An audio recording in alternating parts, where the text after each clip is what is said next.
मंगलाचरण करेंगे। ओम नमः सिद्धेभ्यः जय श्री ओम नमः सिद्धेभ्यः जय श्री ओम नमः सिद्धेभ्यः। मंगलम भगवान वीरो मंगलम गौतमो गणी मंगलम कुंद कुंदाद्यो जयंतर्मोस्तु मंगलम। सर्वमंगल मांगल्यम सर्वकल्याण कारकम प्रधानम सर्वधर्माणां जैनम जयतु शासनम। जैनम जयतु शासनम जैनम जयतु शासनम। नमः समय साराय स्वानुभूत्या चकाशते चित स्वभावाय भावाय सर्वभावांतरच्छिदे।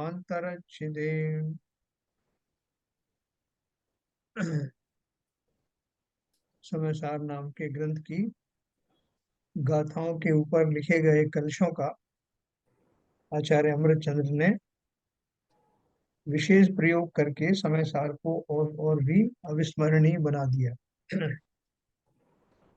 इनमें जो चुनिंदा गाथाएं हैं उनके ऊपर जो उन्होंने एडिशनल जो श्लोक लिखे हैं, काव्य लिखे हैं, उन्हीं का नाम कलश पड़ गया है। और वो कलश टीका उसकी लिखी है हिंदी में श्री जगन मोहन शास्त्री जी ने। और उसमें किंचित सहयोग दिया है पंडित कैलाश चंद्र शास्त्री ने, पंडित फूलचंद शास्त्री जी ने, ये बहुत सारे, और धन्य कुमार शास्त्री ने, ये बहुत सारे विद्वान उस समय के थे।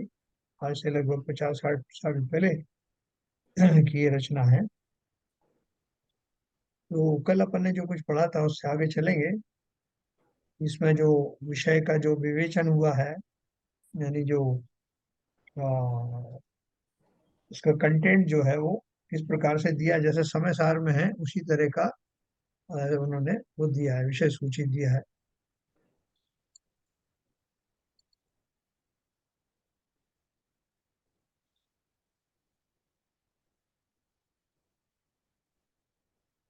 ये दूसरा संस्करण जो उन्होंने लिखा था उसकी वजह से अभी तो ये तीसरा संस्करण है जो अपन पढ़ रहे हैं।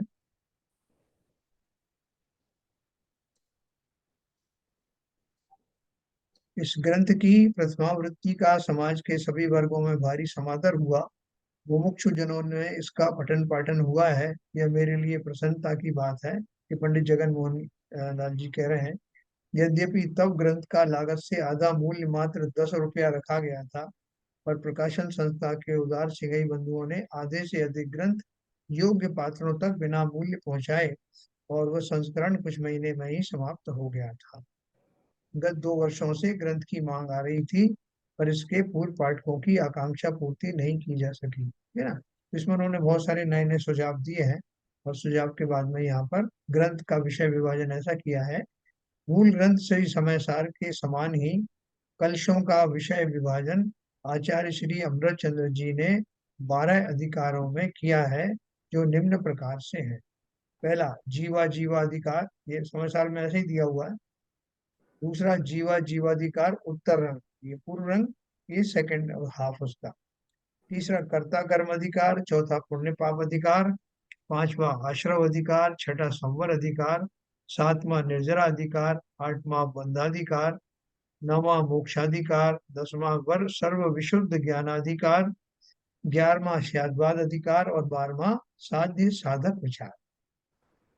पहला, जीवा जीवाधिकार पूर्व रंग में आत्मा का शुद्ध स्वरूप एकत्व विभक्त रूप है, अबद्ध अस्पष्ट असंयुक्त आदि विशेषणों से संयुक्त है। उसका दर्शन ही सम्यक दर्शन है। यह विषय सुगम रीति से वर्णन किया है। दूसरा, जीवा जीवाधिकार उत्तर रंग यानी सेकंड हाफ में अजीब तत्व का तो वर्णन है ही, अशुद्ध जीव में पाए जाने वाले रागादि एवं क्रोधादि भावों को भी अजीव की ही संज्ञा दी गई है ना। अपन ने देखो पढ़ा था इसमें समय सार में कि एक अपेक्षा से उन्होंने जो भी विभाव भाव हैं उनको चैतन्य के खाते में नहीं रखा, और उनको, क्योंकि वो पुद्गल के माध्यम से यानी कर्मों के माध्यम से आते हैं, इसलिए कर्म के खाते में भेज दिया उसको। और कर्म के खाते में भेजते ही वो अजीब हो गए। तो ये क्या बोल रहे हैं, अजीब तत्व का तो वर्णन है ही, अशुद्ध जीव में पाए जाने वाले रागादि एवं क्रोधादि भावों को भी अजीब की ही संज्ञा दी गई है। भगवान जिनेन्द्र की शरीर आश्रित स्तुति के आधार पर शरीर और आत्मा की एकता समझने वाले शिष्य का भी यथोचित समाधान किया है। देखो अपन जब पूजन करते हैं ना जिनेंद्र देव की, बहुत लोगों में कुछ कंफ्यूजन है। क्या कंफ्यूजन है? तो कहते हैं साहब पूजन वो पढ़ो कि जो उन तीर्थंकरों की वास्तविक पूजन हो। आत्मा की पूजन क्या पढ़ रहे हो? जिनेंद्र देव के कथन दिव्य ध्वनि में जो आया है उनके गुणों की, उनको क्यों पढ़ना है? अभी जो आदिनाथ भगवान है तो उनकी पूजन का अर्थ है कि उनके शरीर का वर्णन, उनके प्रातिहार का वर्णन, उनके जन्म का वर्णन, गर्भ जन्म आदि पंच कल्याणकों का वर्णन, बस यही मात्र होना चाहिए पूजन में। बाकी आत्मा कहाँ से ले आए, या जो और जो सिद्धांतों की बात है या बारह भावना है, इन सब की बात क्यों ले आए? ऐसा लोगों को काफी दिन तक भ्रम रहा, आज भी है। तो यहाँ वो क्या कर रहे हैं, भगवान जिनेन्द्र की शरीर आश्रित स्तुति के आधार पर शरीर और आत्मा की एकता समझने वाले शिष्य का भी यथोचित समाधान किया है। इस कथन के प्रसंग में निश्चय स्तुति क्या है, इसका वर्णन जिनेन्द्र के जितेंद्रिय, जितमोह आदि विशेषणों के द्वारा किया है। निश्चय स्तुति, वर्णादि का तादात्म्य केवल पुद्गल से है और संसारी जीव से उसका संबंध कथन मात्र उपचार से होता। वेद विज्ञान में जीव और अजीव पृथक होते हैं, है ना। अपन देखो सारी टाइम स्तुति जो करते हैं भगवान की, तो कैसे करते हैं? उसमें अभी जैसे एक कहीं कहीं कोई विद्वान आते हैं तो उस मंगलाचरण करते हैं, तो वो क्या बोलते हैं, दो हरे दो लाल, इस तरह के वो जिनके भगवान के जो रंग है ना, उन रंगों से शुरुआत करते हैं। वो रंग किसके हैं? तो पौद्गलिक हैं, शरीर के हैं। तो उन शरीरों की क्या स्तुति करना? वो खाली मुझे रिमाइंड करने के लिए है, लेकिन वास्तव में स्तुति उनकी थोड़ी है। स्तुति तो उनके अंदर स्थित उस चैतन्य की ही है। तो इसे उन्होंने बताया, बहुत क्लैरिटी के साथ यह बताया जाएगा। वर्णादि का तादात्म्य केवल पुद्गल से है और संसारी जीव से उसका संबंध कथन मात्र उपचार से होता है। वेद विज्ञान में जीव और अजीव पृथक होते हैं। ये जीव अजीव अधिकार के सेकंड पार्ट में आपको मिलेगा। तीसरा करते ही संक्षेप में बताया, कर्ता कर्म अधिकार में जीव को स्वभावतः अकार्य कारण रूप रहने से अकर्ता माना है। अपन ने पढ़ा ना ये, कि जीव पर का अकर्ता है। जीव क्या, सभी द्रव्य दूसरे के कार्य के अकर्ता है और स्व के अपने कार्य के करता है। तो कर्ता कर्म अधिकार में जीव को स्वभावतः अकार्य कारण रूप रहने से अकर्ता माना है। कर्म निमित्त जन्य औपाधिक भावों का कर्ता केवल अज्ञानी जीव ही होता है, किंतु अपनी ज्ञान मात्र भूमिका को प्राप्त करने वाला ज्ञानी जीव उसका कर्ता नहीं होता, है ना। हम बिना बात के वो जिम्मेदारी ओढ़ लेते हैं जो हमारा है ही नहीं काम। मैंने साहब उनको यो कर दिया, मैंने उनको वो कर दिया। हाँ, तो हम किसकी कथा कहते हैं वास्तव में? वहां मैंने का अर्थ क्या है? जिसने मैंने का वास्तविक अर्थ जान लिया वो ऐसी बात करेगा ही नहीं। मैंने उनको ऐसा डांटा साहब, आज मैंने उनका आज ये कि नुकसान कर दिया, आज मैंने उनका ये भला कर दिया। ये सब भाषा किसकी है? उद्गल शरीर को बीच में ला करके उसका कर्ता बन करके, उसका स्वामी बन करके, उसके माध्यम से होने वाली उन सब क्रियाओं का स्वामित्व मैं ले लेता हूँ। ये अज्ञानी ही कर सकते हैं, ज्ञानी तो कह ही नहीं सकता कि ये मैं कर सकता हूँ। किंतु अपनी ज्ञान मात्र भूमिका को प्राप्त करने वाला ज्ञानी जीव उसका कर्ता नहीं होता। यद्यपि आगमिक विषय के अनुसार प्रत्येक द्रव्य अपनी पर्याय का स्वयं कर्ता होता है और वह पर्याय ही उसका कर्म है। इस आधार पर रागादि भावों का कर्ता और उसके फल का भोक्ता संसारी जीव ही है। तथापि अपने अनाद्यनंत कर्म निरपेक्ष सहज पारिणामिक भाव का स्वामी अखंड अविचल आत्मा को संसारी दशा में भी द्रव्य दृष्टि से अवलोकन करने पर वह मात्र अपने ज्ञान स्वभाव का ही स्वामी ठहरता है। रागादि के कर्तृत्व भोक्तृत्व का उसमें स्थान नहीं। अपन बोले कि साहब देखो ऐसा है, जब कोई व्यक्ति जो है मोक्ष मार्ग पर चल पड़ता है, तब तो अपन कह सकते हैं कि ये जो है बाकी सब कार्यों का अकर्ता है, क्योंकि अब उसने उदासीन हो गया संसार से, संसार के किसी कार्य में वो रुचि पूर्वक पार्टिसिपेट नहीं कर रहा। तो इस दशा से वो समस्त ज्ञानी जो मोक्ष मार्ग पर स्थित हो गए हैं, वो तो अकर्ता हैं, लेकिन वो सब संसारी जीव जो अभी उस मार्ग से दूर हैं, वो तो सब करता है ना। तो बोल रहे हैं कि दोनों ही स्थिति में अकर्ता ही है। ये हमारा भ्रम है कि संसारी अवस्था में हम उद्गल का कार्य करते हैं, और फिर संसारी अवस्था से निकलने के बाद या साधक अवस्था में हम उन सब से अलग हो जाते हैं। वो सब आत्मा का कार्य हो जाता है, वहां मैं और आत्मा एक हो जाते हैं, और उसके पहले शरीर और मैं एक होता। तो बोलते हैं हमारा ये भ्रम है, हम तो दोनों ही दशा में जो है सो है। मैं जीव हूं तो जीव ही हूँ, संसारी दशा में मैं मूर्खतापूर्ण कार्य करता हूँ, शरीर के साथ संधि बिठाल करके या तो शरीर अकेले को कर्ता मानता हूँ, या शरीर और मैं मिलकर के कर्ता बन जाता हूँ। ऐसे बहुत सारी भ्रामक स्थितियां बनती हैं। लेकिन वो क्या बोला उन्होंने, कर्म निरपेक्ष सहज पारिणामिक भाव का स्वामी अखंड अविचल आत्मा को संसारी दशा में भी द्रव्य दृष्टि से अवलोकन करने पर वह मात्र अपने ज्ञान स्वभाव का ही स्वामी ठहरता है।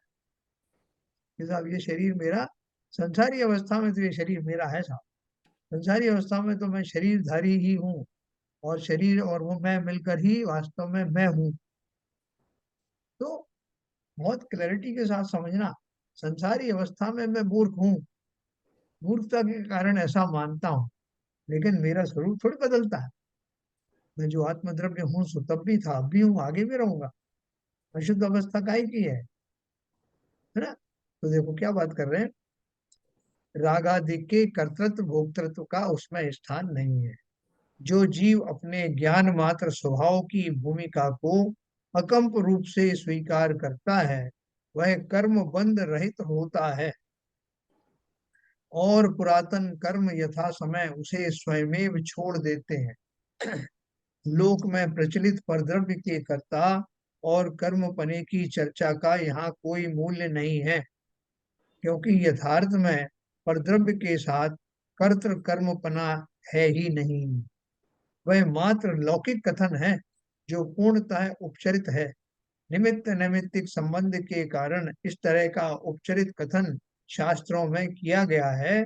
यथार्थ कर्तृत्व द्रव्य में स्वपर्यायों का ही है, और पर्याय ही कर्म है। अपन में तो बहुत सारी पूरा जितना भी संसार का व्यापार चलता है, किस्से कहानी चलते हैं, उसमें तो इसी रूप से कहा जाता है कि एक राजा था साहब, उसके पास बहुत वैभव था, उसने ऐसा ऐसा न्याय किया, उसने जो अपराधियों को दंड दिया, उसने जो विद्वानों का सत्कार किया, है ना। उनकी एक रानी थी, उन्होंने ये किया, सारी जितनी भी भाषा है वो सब निमित्तों की अपेक्षा से कही जाने वाली भाषा है। कहने में ऐसा आता है कि उसने किया, इसने किया, लेकिन वास्तव में ना वो तब उसका करता था, और ना ही साधक अवस्था में करता होता है। तो ये इसलिए उन्होंने बोला कि क्या हमें क्या करना है। जो जीव अपने ज्ञान मात्र स्वभाव की भूमिका को अकंप रूप से स्वीकार करता है, दृढ़ होकर के निश्चय से विश्वास सहित ऐसा मानता है कि मेरा स्वभाव ज्ञान मात्र ही है, वह कर्म बंध रहित होता है, होने लगता है। अपन वो ऑटो सजेशन पढ़ते हैं ना कि मैं शुद्ध हूँ, मैं बुद्ध हूँ, मैं स्वस्थ हूँ, मैं निरोगी हूँ। तो वो करते करते वो हमारी मानस में समा जाता है, और उस चिंतन का फल निमित्त रूप से शरीर के ऊपर भी आता है, और शरीर वास्तव में निरोग होने लगता है। ठीक इसी प्रकार से ज्ञानी निरंतर, यह तो ऑटो सजेशन की बात नहीं है, ज्ञानी निरंतर उस वास्तविकता को दोहराता है जो मेरे स्वरूप की है। क्या वास्तविकता है, मैं तो ज्ञान स्वभावी हूँ, ज्ञान के अतिरिक्त मेरा और कोई कार्य है ही नहीं। ऐसा मानने पर, ऐसा मानने का अर्थ मैं बताऊंगा कैसे मानना। ऐसा मानने पर कर्मों की संतति खिरने लगती है, कर्म छोड़ छोड़ करके विदा होने लगते हैं। आप बोलेंगे साहब ये बढ़िया आपने तरीका बता दिया, मैं करूंगा तो सब, लेकिन आज से मान लूंगा कि भैया मैंने थोड़ी ये सब किया है, मैं तो इनका करता हूं ही नहीं है। पूछ लो आप किसी भी महाराज से, आचार्य महाराज से पूछो जो मैं कह रहा हूँ, तो मैं उनका करता नहीं हूँ। मैंने तुम्हें बुरा भला कहा और आगे भी कहता रहूंगा, लेकिन मैं उनका करता हूँ ही नहीं। मैंने मान लिया है दृढ़ता पूर्वक, और मेरा पीछे छोड़ो तो कर्म चले जाएंगे। हाँ, तो क्या बोला, श्रद्धा के पटल पर जो जीव ऐसा मानता है, उसका जो मायाचारी रूप पूर्व पूर्वक नहीं, कि कर्तव्य में सब कुछ रहा हूँ, भाव मेरे वही बने हुए हैं, कह रहा हूँ ऐसा कि भैया मैं करता थोड़ी, मैंने तुम्हारा कुछ नहीं बिगाड़ा, तुम्हें दो चार गालियां दी थी, दो चार थप्पड़ मारे थे, लेकिन वो मैं किसी का करता कुछ कर ही नहीं सकता हूँ। इन भावों पूर्वक करने वाला वास्तव में स्वयं को ठग रहा है। इस शब्द का, इस सेंटेंस का अर्थ क्या है, जो जीव अपने ज्ञान मात्र स्वभाव की भूमिका को अकंप रूप से स्वीकार करता है, वह कर्म बंध से रहित होता है ना। तो उसका जो चिंतन है, वो चिंतन वास्तविक ऐसा होने के कारण कर्मोदय जन्य जो किंचित कषायें जीवन में आ जाती हैं, उनका शमन बड़ी तीव्रता से होने लगता है। अपने उसको अपराध बोध का, अज्ञान दशा में किए जाने वाले अपराध का भी बोध होता है, और फलस्वरूप अब जब वो समता में आता है, ज्ञान मात्र को अपना स्वभाव मानता है, तो कर्म जो कि विपरीत चिंतन के कारण आ गए थे, चिंतन के सुधरते ही छोड़ छोड़ कर चले जाते। तो क्या बोले उन्होंने, क्योंकि यथार्थ में परद्रव्य के साथ कर्त कर्म पना ही नहीं है, वह मात्र लौकिक कथन है जो पूर्णतः उपचरित है। निमित्त निमित्तिक संबंध के कारण इस तरह का उपचरित कथन शास्त्र में किया गया है। यथार्थ कर्तृत्व द्रव्य में स्वपर्यायों का ही है, और पर्याय ही कर्म। ये नीले नीले निशान कैसे आ गए, कौन कौन, किसी ने स्केल ड्राइंग सी बना दी क्या, पेज के ऊपर में कुछ नीला नीला आ गया। आ रहा है, दिख रहा है। किसी गलती से कुछ वो कर देता है कुछ। तो देखो ये क्या बोल रहे हैं, हमारा कर्तृत्व क्या है, कर्तृत्व क्या है, यथार्थ कर्तृत्व द्रव्य में स्वपर्यायों का ही है। मेरी जो पर्यायें जो चलती हैं, अच्छा इनमें मेरा कुछ वश वश है क्या, कि कौन सी पर्याय के बाद कौन सी पर्याय लाना है, ये मेरे वश में है, या स्वतः ही आती है। वो तो कर्म बंध के ऊपर है। कब कर्म की निर्जरा उदय में कर्म आ रहा है, हाँ, उस सीक्वेंस में क्या कहते हैं आपकी वो पर्याय बदलेगी। मतलब उसको स्वभाव है ना, जैसे आम का अपन उदाहरण देते ना, कि आम का अंकुर निकला, अंकुर के बाद में फिर वो बड़ा हुआ, फिर उसके बाद अगली पर्याय आई, फिर उसके बाद में छोटी कैरी लगी, फिर वो बड़ी हुई, और फिर उससे बड़ी हुई, फिर वो आम के रूप में बदल गया। तो ये सारी पर्यायें उसके उस द्रव्य में ही भरी हुई थी, और यथा समय यथा क्रम में वो आती है। और आप कह सकते हो कि द्रव्य का कार्य यही है, कि अपनी पर्यायों को क्रम रूप में घटित करना, यही उस द्रव्य का कार्य है। तो इसलिए ये उनका जो यथार्थ, क्रमबद्ध पर्याय तो स्वतः ही आती है, इसमें तो कर्म का कुछ लेना देना नहीं है, तो स्वतः ही आती है, क्रमबद्ध पर्याय हैं ये तो। हाँ बिल्कुल, इसलिए उन्होंने लिखा ना, नहीं, यह जब जब कर्तृत्व। क्रमबद्ध पर्याय है, तो अब उसमें कर्म का कुछ तो लेना देना होगा। जैसे कोई आदमी जीव है और उसका शरीर बूढ़ा गया, बीमार हो गया, कुछ हो गया, तो हम कहते हैं भाई ये तो पूर्व जन्म का जो कर्म का उदय हुआ है, इसलिए ऐसा हो हाँ, गया उसको। कर्म हाँ, कर्म तो उसके भाव भाव से ही बंधे हैं। तो नहीं, ऐसा ऐसा तो दो चीजें हैं। ये जो पुद्गल की बात करेंगे, पुद्गल में क्रमबद्ध पर्याय जो होती हैं उसमें कर्म का कोई उसमें हस्तक्षेप नहीं होता।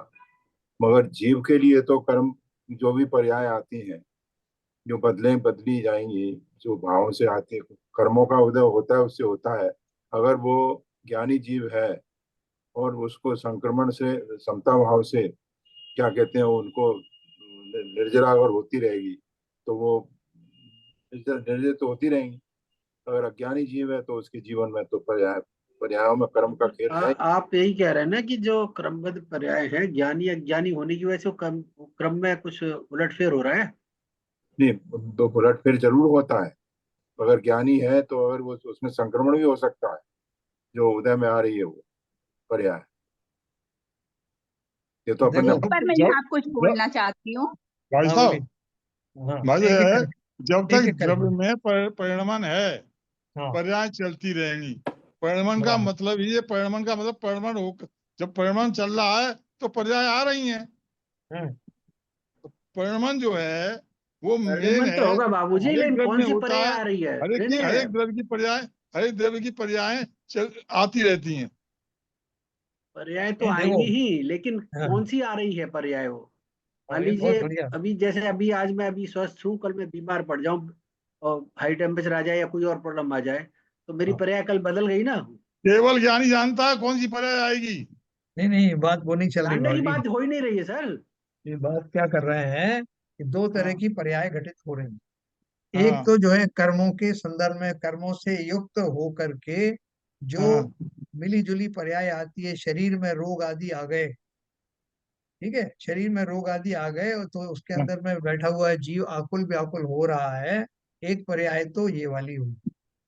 दूसरी हाँ पर्याय ये है कि जीव के स्वयं के जो गुण हैं उनकी जो पर्याय हैं, जैसे अपन ने अर्थ पर्याय पढ़ा था ना, उसके गुणों की हाँ पर्याय में जो बदलाव होता है वो सब हाँ वो स्वद्रव्य की पर्याय है। तो हाँ। ये दोनों पर्यायों में क्या भेद है और क्या इनकी सीक्वेंस अलग अलग होती है, या इन्हीं सीक्वेंस में दोनों ही पर्याय, दोनों तरह की पर्यायें साथ साथ घटित होती हैं? अच्छा ये अच्छा। क्वेश्चन ये है। यथार्थ ये जो कर्तृत्व द्रव्य। जैसे जैसे कहरी की बात हुई कि वो आम होता है, पहले कच्चा होता है, पीला होता है, ये तो क्रमबद्ध पर्याय है, इसमें तो कर्म का कोई लेना देना नहीं है, ये तो क्रमबद्ध है। और जो जीव की बात है वहां पे क्रमबद्ध और कर्मबद्ध दोनों साइमल्टेनियसली चल रही है। जो क्रमबद्ध है वो तो आएगा ही कि अभी जवान है उसके बाद बूढ़े होंगे वो होगा, लेकिन जो बीच में साता साता वेदनीय जो आता है ये कर्म से रिलेटेड है, ये कर्म बंध ये है, आम आम उसका में भी विपाक। बहन जी ऐसा, आम का जो एग्जाम्पल में है, उसमें भी ऐसा हो सकता है ना, आम आया, कैरी आई, थोड़ा बड़ा हुआ और उसमें कीड़ा लग गया, अब वो युवावस्था को प्राप्ति नहीं हुआ, पहले ही सड़ गया, टूट गया। एक आम ऐसा भी देखिए है जो कि ऊपर तक जाएगा और पक जाएगा, फिर उसको पकने के बाद टूटेगा। देखिए जो क्वेश्चन पूछा है इसके जैन साहब ने वो जीव के बारे में पूछा है। पुद्गल नहीं की देखो, जो आपका जो अपन एग्जांपल दिया वो दो, पर्याय दोनों पद्धति है। एक मिनट वो तो सर, देखो मैं वनस्पति आपको का ही जीव है ना, आम भी एक वनस्पति का मिनट ही एक जीव है। मिनट एक मिनट एक मिनट। जीव के बारे में अभी क्वेश्चन पूछा कि जो अर्थ पर्याय है जो व्यंजन पर्याय है वो दोनों कर्मबद्ध पर्याय कौन सी है इसमें और कर्म जनित पर्याय कौन सी है। अभी क्वेश्चन ये आ गया है लास्ट में। जैन साहब आप कंफर्म करिए। देखो, हाँ बिल्कुल सही है। मैं आपको एक एग्जांपल देता हूँ कि मारीच के जीव की बहुत सारी असंख्यात पर्याय हुई। कब से? वैसे तो अनादिकाल से बहुत पर्याय हुई। अभी जिस समय जो है आदिनाथ भगवान ने समुचरण में कहा कि ये 24वां तीर्थंकर बनेगा, तो वो जो उस समय से लेकर के और 24वें तीर्थंकर बनने तक उनकी अनंत पर्याय निकली। वो पर्याय कौन सी थी? वो जीव द्रव्य की थी या कर्मजन्य पर्याय थी? वो कर्म जनित पर्याय थी सर। वो क्रम में हुई या अक्रम में हुई? ये वो तो जिस तरह से कर्म बांधते गए उसी उसी क्रम में हुई है वो पर्याय। ये पर्याय तो सब सभी क्रम में ही होंगी, अक्रम में कैसे होंगी? कोई भी पर्याय क्रम। क्रम क्रम में ही होगी, हर एक पर्याय। बिल्कुल बिल्कुल बिल्कुल। ये आपको विश्वास आ गया ना, इसी विश्वास के लिए मैंने क्वेश्चन पूछा आपसे कि अगर वो क्रम में नहीं होंगी तो कैसे जान जाते आदिनाथ भगवान कि ये 24वें तीर्थंकर बनेंगे, बीच बीच में ऐसे ऐसे व्यवधान आएंगे और वो 24th ही बनेंगे और इतने करोड़ साल के बाद बने, क्योंकि निश्चित था। और उस निश्चित अवस्था में उस जीव ने कोई पुरुषार्थ नहीं किया होगा क्या? जब वो महावीर बने तो उनका बीच में कुछ पुरुषार्थ भी तो रहा होगा ना।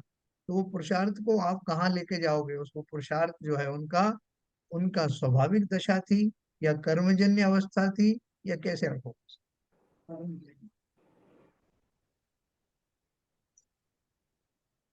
नहीं, वो तो उसके भावों के ऊपर है। उसने जैसे भाव बनाए वैसे कर्म बने, और उस हिसाब से वो उदय में आए, और उसी हिसाब से वो क्रमबद्ध ही रही है। पर्याय तो क्रमबद्ध रहेंगी, ये तो निश्चित है। मगर और उसमें कर्म उसमें जनित ही कितनी रहेंगी, हर एक पर्याय कर्म जनित ही होगी। कर्म जनित के अलावा कैसे और हो सकती है? कर्म जनित ही होंगी हर एक नहीं, पर्याय। उसकी स्थिति और अनुभाग वो अलग अलग हो सकते हैं। डिपेंड करते हैं कि उसमें कितना संक्रमण हुआ, कितना उत्तेजित हुई। वो उनके भावों के ऊपर डिपेंड करता है, कैसे कैसे कर्म बांधे बांधे उसने, जीव ने। सम्यक दर्शन बीच में आया। अनादिकाल से वो मिथ्या दृष्टि जीव जो है बढ़ता बढ़ता सिंह की पर्याय में आ गया, और वहां उसको देशना मिली और उसने सम्यक दर्शन प्राप्त किया। सम्यक दर्शन कर्मजन्य पर्याय है या जीव की स्वाभाविक दशा है? जीव, ये तो जीव की कर्मजन्य, स्वभाव है। कर्मजन्य, कर्मजन्य। बताओ। सम्यक दर्शन तो उसका स्वभाव ही है, ये स्वाभाविक है। बीच में जो कर्म अटके हुए थे उसकी वजह से बादल जब छाटे तो वो प्रकट हो गया। इस तो स्वाभाविक दशा तो कर्म के निर्जरा के बाद ही कर प्रकट रही है। हुई ना एक्चुअली। हाँ, वही तो है। स्वाभाविक दशा तो है ही है, उसमें कोई दो राय नहीं, लेकिन वो भी कर्म कर्म का जब संक्रमण हो गया या खिर गए उसके बाद ही प्रकट हुई। नहीं, बात तो स्वाभाविक हुई। दशा तो आत्मा की शुद्ध है बिल्कुल, लेकिन हाँ, वो हम तो कर्म सम्यक दर्शन करके हो गया ना, जैसे अभी अभी जब मेरे तक पास कर्म नहीं स्वाभाविक दशा करेंगे है ही तब है। तक शुद्ध नहीं हो पाएंगे। हाँ, एक मिनट। हाँ, ललित स्वाभाविक जी क्या दशा बोल तो रहे सम्यक हर दर्शन हो जीव ही के नहीं पास पाएगा है। जब तक कर्म नहीं करेंगे तब तक। हैं? एक मिनट बाबू जी, हाँ क्या बोल रहे हैं ललित जी?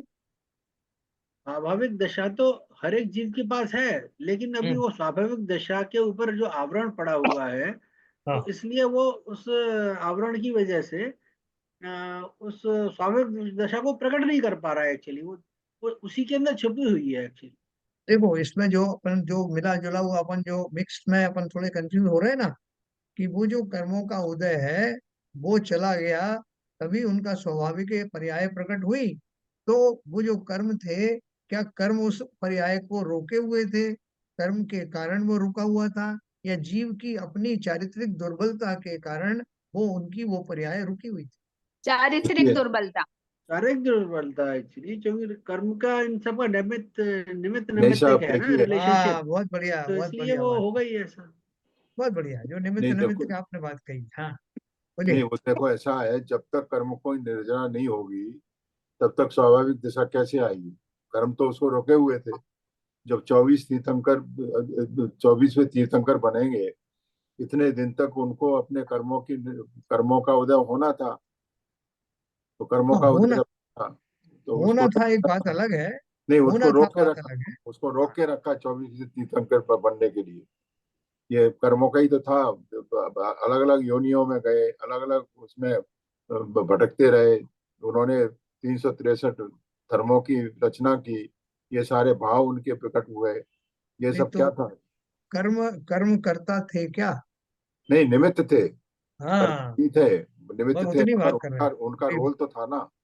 वही बात इन्होंने कहा कि अपना सीबी अपना एल के जैन साहब ने, और वो यहाँ लिखा है, क्या लिखा है देखो। जो जीव अपने ज्ञान मात्र स्वभाव की भूमिका को अकम्प रूप से स्वीकार करता है वह कर्म बंध रहित होता है।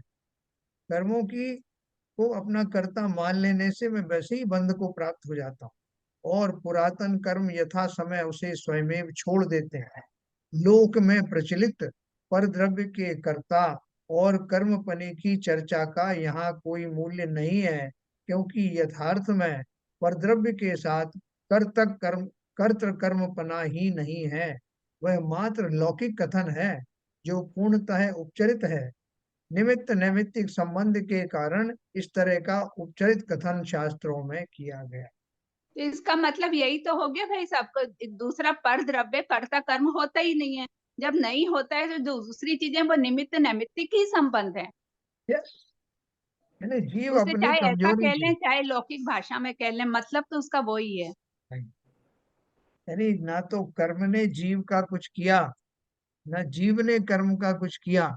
किया मतलब कर्ता रूप बन करके। हाँ, निमित्त और निमित्तिक संबंध के कारण से वो दशाएं जीव ने स्वयं ही वैसे भाव किए। कर्म के उदय में, कर्म के उदय के काल में जीव अपनी कमजोरी के कारण से अपने स्वभाव में स्थापित नहीं हो पाया। अगर कर्म करता होता तो वो कभी भी जीव को सुलटने देता ही नहीं। वो तो खैर कर्म तो करता कभी हो ही नहीं सकता है ना। बस वो ये ना, कर्म जीव तो कर्म तो वैसे भी पुद्गल है। उद्गल है। और पर कोई, भाई साहब जो कर्म बंधे हैं, हाँ जिनकी वजह से वो पुरुषार्थ नहीं कर पा रहा है, तो हाँ, पुरुषार्थ भी करेगा तो वो भी तो एक कर्म ही है ना, एक पुरुषार्थ भी। मगर तो आय तो निमित्त की तरह ही है ना, वो तो पुद्गल है। नहीं नहीं, एक मिनट, नहीं, हाँ क्या बोल रहे हैं बाबूजी, क्या बोल रहे हो? मैं ये कह रहा हूँ कि कोई जीव है, जीव को समय से नहीं हो पा रहा है, क्यों? कि उसके कर्म जो हैं, अभी उसके बाधा डाल रहे हैं, कसाएं बाधा डाल रही हैं, कर्म बाधा डाल रहे हैं, तो उनको हटाने के लिए, उनको उनके लिए वो पुरुषार्थ करेगा जीव, और पुरुषार्थ भी तो एक कर्म ही है। ये मेरा कहना मतलब है। हाँ, तो वो पुरुषार्थ इसमें इसलिए दोनों लिखा है, देखो। वो जो पुरुषार्थ करेगा मतलब वो स्व की पर्याय है। पुरुषार्थ हाँ क्या करेगा? स्व में लौटेगा। वो हाँ उसके लिए लिखा है उन्होंने, यथार्थ कर्तृत्व द्रव्य में स्व पर्यायों का ही है।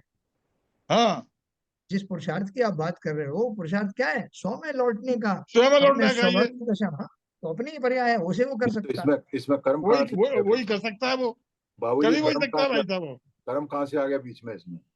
नहीं, कर्म आप जो कहाँ कर्म लाए? की बात कर रहे हैं, यथार्थ कर्म, कर्तव्य द्रव्य स्वपर, ये स्वपर्याय का ही वो है, वो अपने आप ही लौटेगा। वो जो लौटेगा उसकी जो स्व की जो पर्याय है, वो पर्याय ही उसका कार्य है। या बिल्कुल। कर्म जो बस शब्द है ना, वो कार्य से मतलब। वो कार्य, वही मैं उसी की बात मैं कर रहा हूँ भाई साहब, मैं तो उसी की चलो, बात कर रहा हूँ। जी जी, अभी देखो अगला देखेंगे। ये बिल्कुल बहुत बढ़िया, आप लोगों ने डिस्कशन करना शुरू कर दिया। यानी इससे पता लगता है कि हम लोग वास्तव में विषय में अंदर तक प्रविष्ट हो गए। अभी हाँ तो ये खाली उन्होंने ट्रेलर बताया, अभी उसका विषय विवेचन बताया है। जब वो सब्जेक्ट आएगा तो आप पूरी ताकत के साथ उसमें घुस जाएंगे। ये बहुत बढ़िया। देखो अभी चौथा इसमें जो सेग्रीगेशन किया है, वो चौथा नंबर का चैप्टर है, पुण्य पाप आदि का। इसमें कर्मों के आश्रव के कारणभूत जीव के मोह राग द्वेषादिक भावों को शुभ अशुभ रूप में दृष्टांत द्वारा स्पष्ट किया है?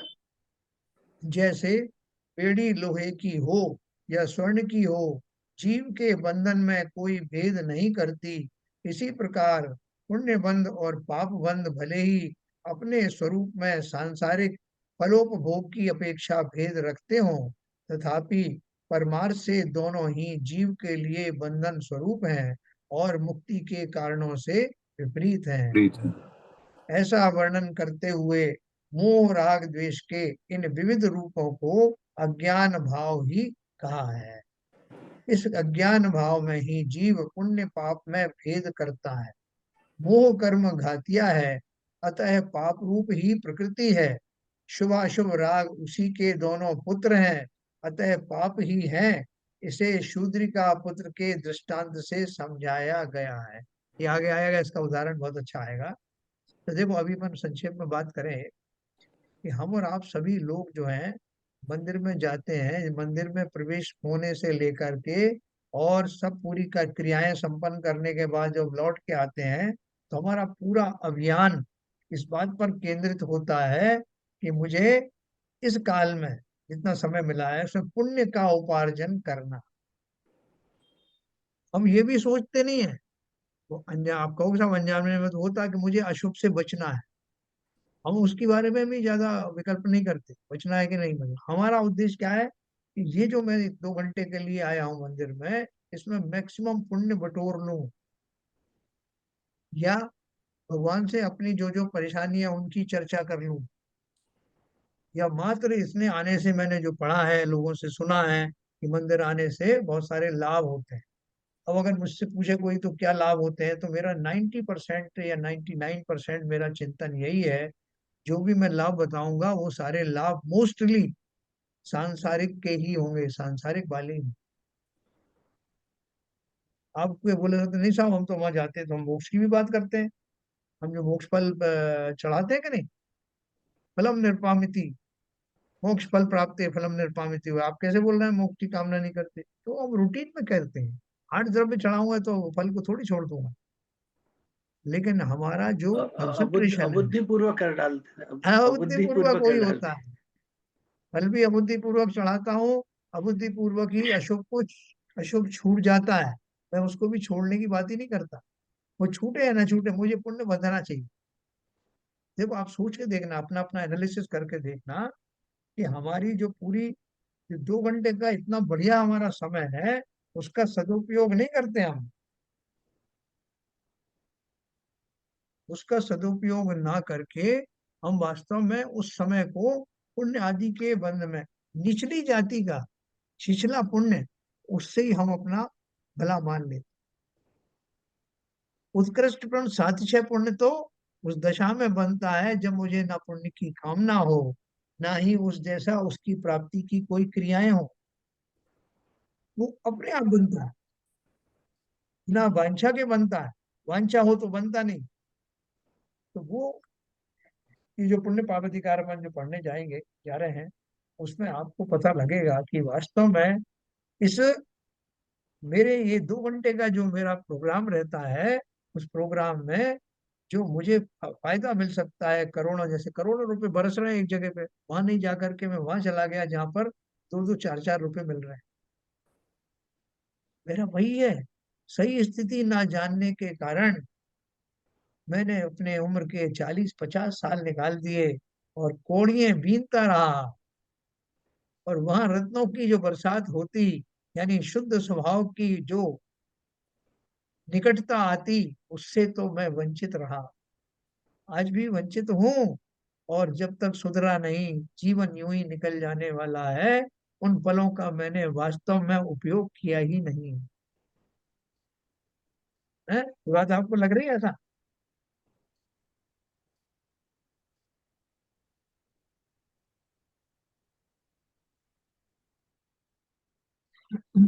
ये अपन इसमें पढ़ेंगे, वो कर्म घातिक होने का ना, अगर मैं पुण्य और पाप में भेद करता हूँ चाबी। और सही बेटा मुझे पता नहीं कहा है। नीचे नीचे हो गया आंटी, तेरी मम्मी। मैं अगर इसमें जो मोह है ना मेरा, मैं अगर पाप और पुण्य में भेद करता हूँ और पुण्य को अच्छा मानता हूँ और पाप को बुरा मानता हूँ, तो ये मेरा मोह कर्म इसमें है कि नहीं है? मोह कर्म की महिमा आई कि नहीं इसमें? ये घातिया कर्म है। तो क्या लिखा उन्होंने, इसलिए ऐसा वर्णन करते हुए मोह राग द्वेष के इन विविध रूपों को अज्ञान भाव ही कहा है। इस अज्ञान भाव में ही जीव पुण्य पाप में भेद करता है। मोह कर्म घातिया है, अतः पाप रूप ही प्रकृति है। शो अशो राग उसी के दोनों पुत्र हैं, अतः पाप ही हैं। आप किसे कहते हैं? पाप और पुण्य हम जो अलग अलग कैटेगरी बनाए, वास्तव में दोनों पाप हैं। क्यों पाप है? क्योंकि एक शुद्धोपयोग के बिना, यानी जो सहज भाव है उसके बिना होने वाले समस्त भाव विभाव ही हैं। स्वाभाविक भाव से अतिरिक्त जितने भाव है वो सब विभाव हैं, अपराध हैं, पाप ही है। फिर क्या है आप बात कर रहे हो? हमने तो पुण्य और पाप दो सुने थे, वो उनमें कैटेगरी कर दी है। पाप की 2 कैटेगरी कर दी, एक पुण्य रूपी पाप, एक पाप रूपी पाप।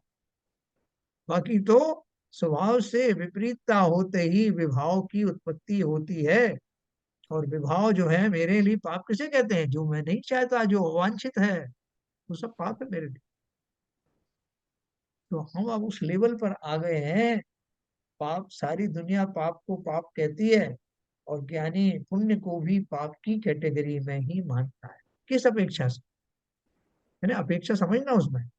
ऐसा नहीं है कि जो पुण्य की अपेक्षा, पाप की अपेक्षा जो है वो पुण्य भी वैसा ही है, लेकिन जो जीव अब मोक्ष मार्गी हो गए हैं, मोक्ष में जाने वाले हैं, उनके लिए तो वो भी बंधन है इस अपेक्षा से।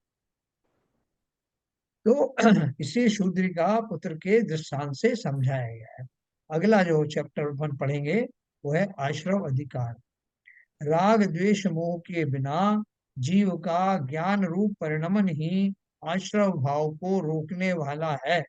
राग द्वेष मोह के बिना जीव का ज्ञान रूप परिणमन ही आश्रव भाव को रोकने वाला है, और यह जीव भावाश्रव के अभाव को प्राप्त होने पर द्रव्याश्रव से स्वयं पृथक होता है।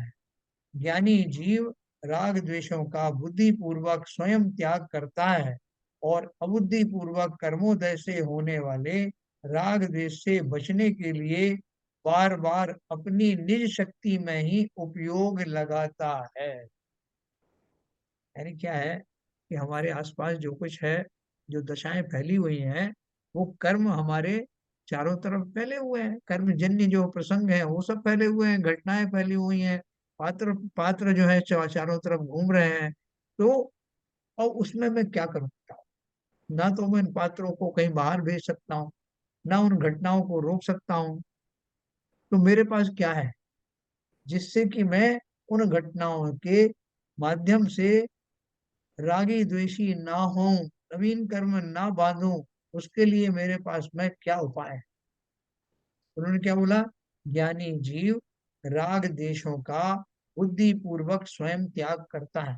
या अभी कैसे भी प्रसंग आने दो भाई साहब, आपको कह करके बताया आपके गुरु ने कि भैया तुम यहाँ बैठो 2 घंटे में, 2 घंटे तक तुम कुछ मौन रहोगे और समता में रहोगे। बहुत सारे लोग आएंगे तुम्हें उकसाएंगे, कुछ गालियां देंगे, कुछ प्रलोभन देंगे, लेकिन तुमको अपना ध्यान छोड़ना नहीं और जरा भी विभाव में नहीं जाना, एकदम समता में रहना है। आप 2 घंटे की बात है, 2 घंटे अगर तुमने संभाल लिए तो ये सारी जो शक्तियां हैं वो वहां से चली जाएंगी, पलायन कर जाएंगी। तो वो जीव पूरी संकल्प के साथ बैठता है कि कुछ भी हो जाए मुझे अपनी समता छोड़ना नहीं। और वो समता का परिचय गुरुजी ने अच्छे से दिया है। समता का अर्थ क्या है उसका आलम्बन बताया, क्योंकि तुम वो हो ही नहीं। तुम जो हो वो तो समता स्वरूपी ही हो, ऐसा गुरुजी ने बहुत अच्छे से बता दिया। तो क्या करेगा वो जीव? नवीन कर्म बंद तो बंद होगा ही नहीं। क्यों नहीं होगा? क्योंकि जो कर्म का उदय के फलस्वरूप जो कुछ घटनाएं होंगी उसमें मैं निरपेक्ष रहने वाला हूँ। तो नवीन कर्म का बंध नहीं होगा, पुराने कर्म की निर्जरा होगी और मेरा सामर्थ्य बढ़ जाएगा, मेरी शक्ति बढ़ तो जाएगी। इसमें सब जो बात कही कि ज्ञानी जीव राग द्वेषों का बुद्धिपूर्वक स्वयं त्याग करता है, तो अब अगर ज्ञानी हो गया वो जीव तो बुद्धिपूर्वक ही कर लेगा उसको, तो बुद्धिपूर्वक वो तो क्योंकि वो तो ऑटोमेटिक हो जाएगा ना बुद्धिपूर्वक ही। बहुत बढ़िया तो बात आपने कही है। बुद्धिपूर्वक होना चाहिए या बुद्धिपूर्वक होना चाहिए? क्या बात है, देखो ज्ञानी जीव की आगे परिभाषा आएगी।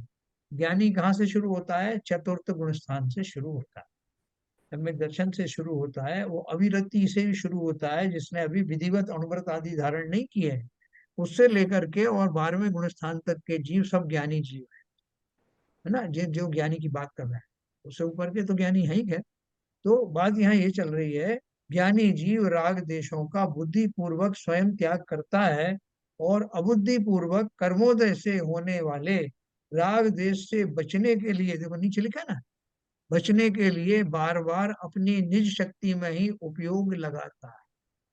इसका क्या अर्थ हुआ? आपने जो कहा ना अबुद्धि पूर्वक अपने आप हो जाएंगे, तो अबुद्धि पूर्वक ही कर रहा है। कैसे कर रहा है? यानी अभी मैं ये बुद्धिपूर्वक ही मैंने निर्णय लिया ना कि ये कर्मों का इस तरह का आता रहता है, प्रसंग आते रहते हैं। प्रारंभिक भूमिकाओं में ऐसे ही तो सोचूंगा कि इनसे मुझे विचलित नहीं होना है।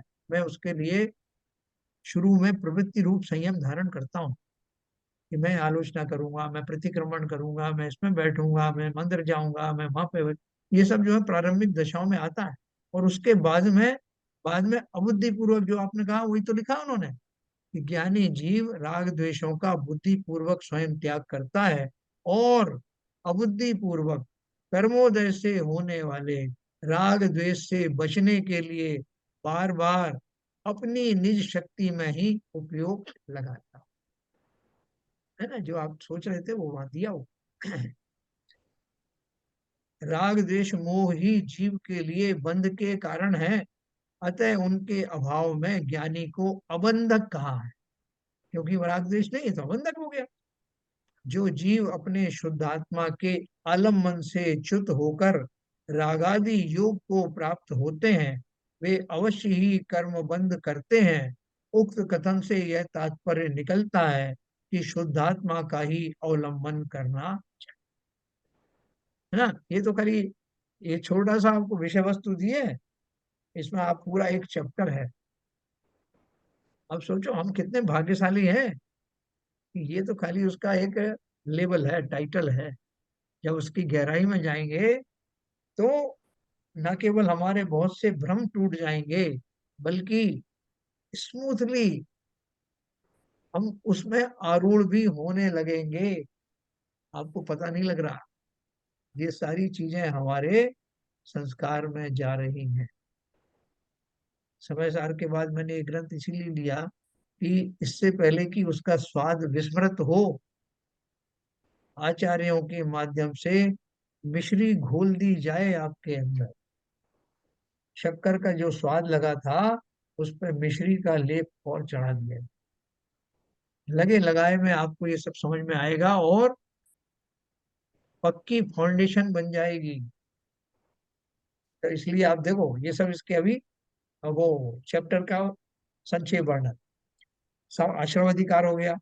जिन कारणों से कर्म का बंध होता है नवीन, वो सब आश्रम के द्वार है। तो वो आश्रम के जो द्वार हैं उनके बारे में आपको विस्तार से बताया जाएगा। और वास्तव में मुझे क्या करना है, पढ़ते पढ़ते मुझे लगेगा वही करने लगूंगा जो कि आचार्य चाहते हैं अपने आप। छठवां है संवर अधिकार में यह विषय प्रतिपादित है कि जो किसी भी प्रकार के प्रयत्न से अपनी शुद्धात्मा को दृष्टि में रखता है, वही कालांतर में शुद्धात्मा को प्राप्त करता है।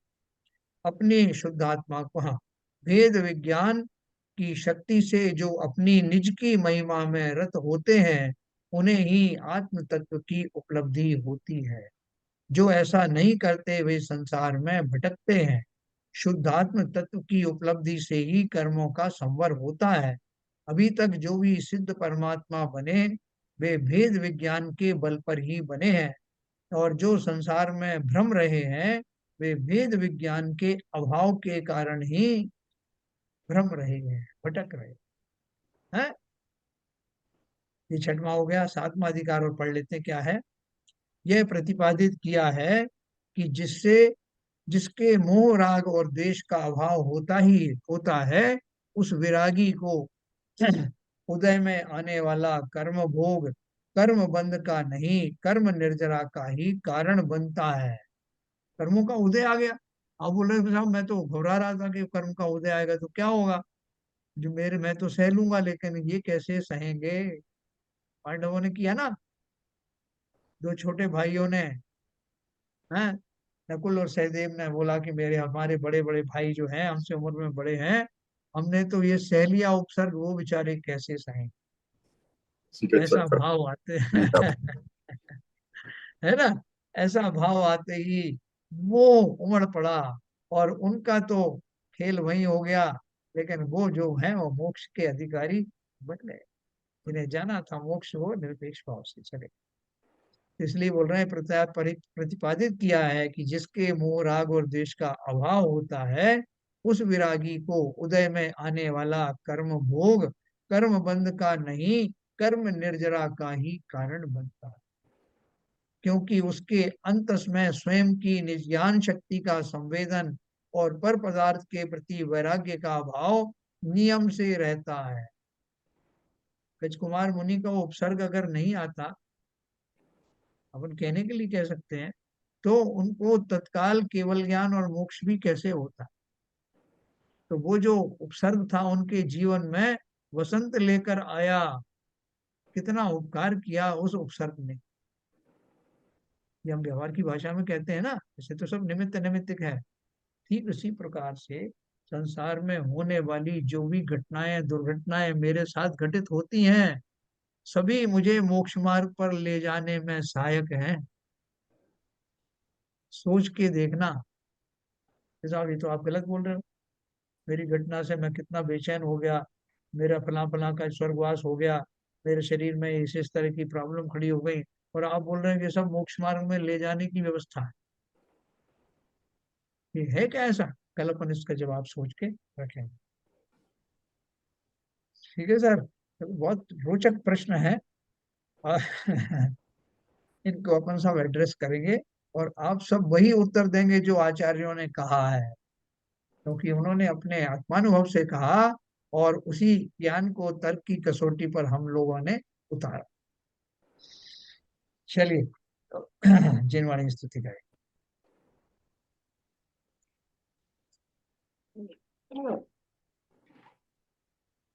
नित्यतम नाश वे को ज्ञान के प्रकाश वे को अपर भास वे को भानु शिव खानी है।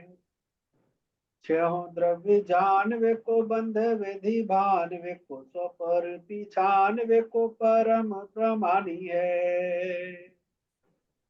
अनुभव बताए वे को जीव के जताए वे को काहू न सताए वे को भव्य और हानि है।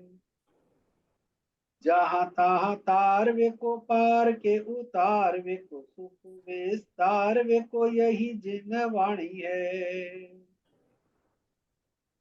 हे जिनवाणी भारती तोय जपूदन रहन, जो तेरी शरण गए सो पावे सुख चैन। क्या वाणी के ज्ञान से सूझे लोकालो, तो वाणी मस्तक धरो सदा देते हैं दो, सदा देते हैं दो। जिनवाणी माता की जय। जय।